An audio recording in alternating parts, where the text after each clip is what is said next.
更有利。4个不同意，台湾更有利。 力拼年底公投4个不同意，副总统赖清德、行政院长苏贞昌和桃园市长郑文灿大型宣讲分进合集。你清楚的表达，你跟朱立伦的主张不一样。希望侯市长可以大声的喊出反对核四。绿营民代也冲第一线，一大早站上街头，直接开讲。4项不同意，台湾上有利。 民进党立委王定宇领军成立4个不同意宣达团，陈亭妃也号召台南市议员一起骑铁马挺进大街小巷。为了4大公投，民进党定调全台要办2100场大小说明会，等于党公职除了基本办1场外，艺人得再多办7到8场，更要沟通民调陷入焦灼的美猪议题。宣讲团从客厅讲到公园，从路口讲到网路。 接下来也会主攻核四议题，因为监察院调查2年，对经济部、台电提出纠正案，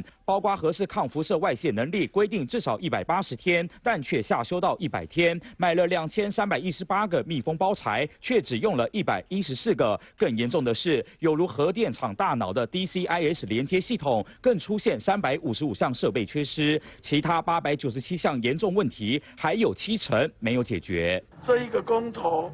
关系着台湾的未来，关系着国家的政策，4个不同意，才让台湾不会被乱下去。民进党倾全力总动员南北串联，加强和民众沟通，提倡4大公投投不同意，力求政策得以延续。3立全黄大峰周凯综合报道。